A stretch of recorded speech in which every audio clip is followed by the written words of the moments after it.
Des femmes troublantes, beaucoup de miroirs, des rencontres un peu bizarres, quelques feux rouges, et les meilleures tartes à la cerise du monde. Vous l'avez compris, on va parler de... Ah,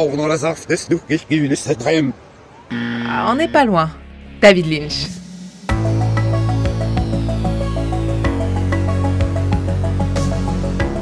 Mais à quoi reconnaît-on le style du réalisateur américain? Tour d'horizon des marques de fabrique de David Lynch, avec en bonus l'analyse d'un film surprise. Alors restez jusqu'au bout, c'est parti! Né en 1946 dans le Montana, le petit David Lynch ne cesse de déménager pour suivre un père ingénieur forestier. Une balade aux quatre coins de l'Amérique, entre nature et banlieue pavillonnaire, qui influera sur l'atmosphère de son œuvre, mais ça, on verra plus tard. Car avant d'en venir au cinéma, Lynch est d'abord un passionné de peinture et de dessin. Domaine qu'il étudie à l'Université des Beaux-Arts de Philadelphie dans les années 60. Son premier court-métrage dérive ainsi d'une de ses œuvres qu'il cherche à animer. Dès lors, David Lynch multiplie les expérimentations cinématographiques. Outre l'influence de la peinture, particulièrement les travaux de Francis Bacon ou Edward Hopper, les inspirations de David Lynch se placent sous le signe de l'éclectisme, de Federico Fellini à Jacques Tati, et voilà, plus besoin de clés, d'Alfred Hitchcock à Jean-Luc Godard, du Magicien d'Oz au Boulevard du Crépuscule.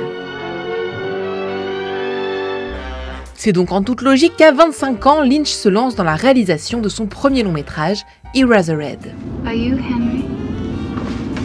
Tourné en noir et blanc pendant 5 ans avec un mini-budget de $10 000, ce film surréaliste sort en catimini en 1977 et devient peu à peu un objet de culte. Au total, David Lynch, c'est 10 films, 3 séries, une trentaine de courts-métrages et des récompenses en pagaille, une palme d'or et un prix de la mise en scène à Cannes, un lion d'or à Venise et un Oscar d'honneur. Si l'esthétique du cinéaste est inclassable, c'est d'abord parce que la frontière entre les genres est totalement poreuse chez David Lynch. Film noir, thriller, polar et horreur, côtoie comédie, surréalisme, interlude musical et soap opéra. Mais s'il fallait accoler un adjectif à son œuvre, ce serait onirique. Chez David Lynch, le rêve et la réalité se mêlent, s'entrechoquent, jusqu'à brouiller les lignes scénaristiques. Pour l'artiste, connu pour sa grande passion pour la méditation transcendantale, le subconscient influe sur l'existence. Realizing that I had subconsciously gained knowledge of a deductive technique involving mind-body coordination operating hand in hand with the deepest level of intuition. Cette place prépondérante du rêve et de l'inconscient donne à la plupart de ses films la forme d'un labyrinthe mental. Le spectateur devient un enquêteur actif, cherchant à rassembler les pièces de cet étrange puzzle. Le lieu idéal pour passer du rêve au réel, la scène de théâtre. Le spectacle chez Lynch est le lieu primaire de la représentation de l'imaginaire. Pas un hasard donc si on retrouve si souvent le motif du rideau rouge, ici, ici, ou là. Mais qui dit rêve dit aussi cauchemar. La violence imprègne chaque film de Lynch, une violence sociale, physique, psychologique ou sexuelle, dont les femmes sont les premières victimes. Son cinéma nous offre ainsi certaines des séquences les plus terrifiantes de l'histoire de la fiction, capables de nous glacer le sang dans des décors aussi banals que l'arrière-cour d'un diner,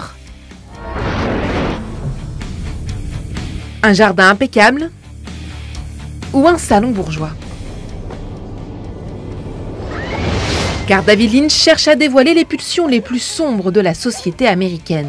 Devant sa caméra, le vernis si bien posé sur les façades aseptisées se craquelle une fois la nuit tombée.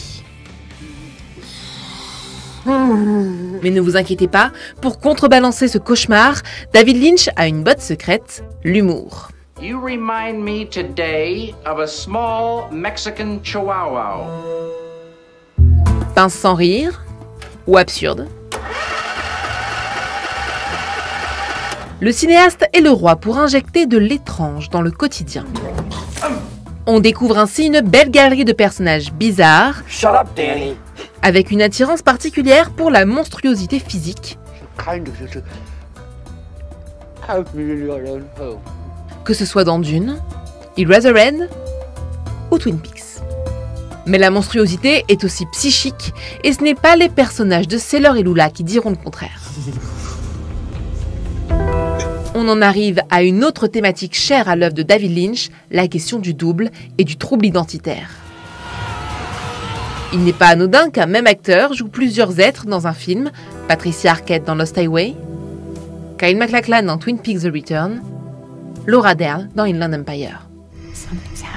Un moyen d'explorer le talent de sa troupe d'acteurs, car le cinéma de David Lynch, c'est presque une affaire de famille, avec des collaborateurs fidèles devant la caméra,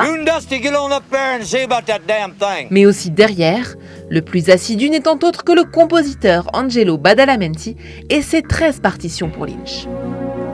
Le travail sur le son est peut-être d'ailleurs l'un des aspects les plus importants de son œuvre. Car oui, l'homme est aussi musicien, travaillant sur les textures sonores avec une minutie très importante. Superposition, inversion, bruitage étrange, avec beaucoup de sonorités électriques. Car oui, on a oublié de vous dire, mais le motif de l'électricité, c'est aussi une grande récurrence chez Lynch. Mais nous n'avons pas fini de parler musique.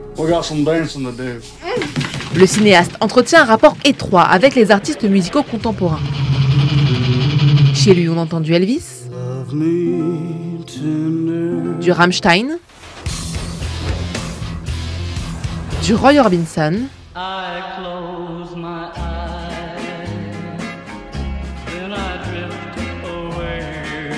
parfois ses amis chanteurs font même une apparition, comme Chris Isaak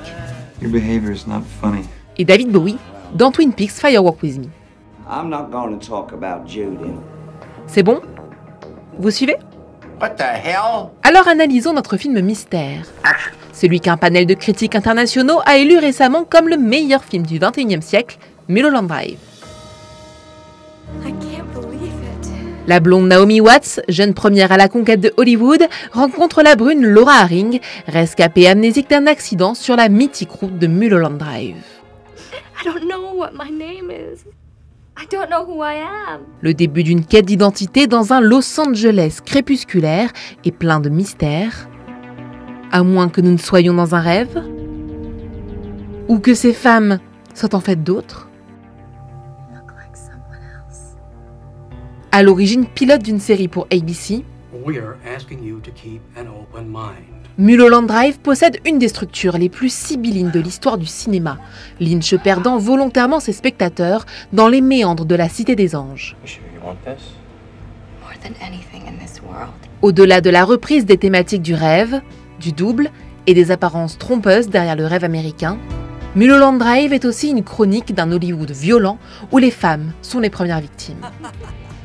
On y retrouve tous les motifs lynchiens, les rideaux rouges, les visions cauchemardesques, l'étrangeté des personnages et les scènes musicales.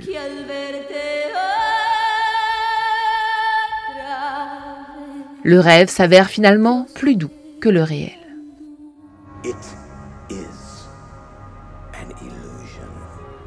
Voilà, maintenant vous savez tout, et même un peu plus sur le style de David Lynch. Rendez-vous sur OCS pour un cycle dédié au cinéaste, composé de 4 films, dont le fascinant Mulholland Drive. À bientôt ici, ou dans les salles. Ciao! Cut it. Thank you very much, Carol. I'm coming back.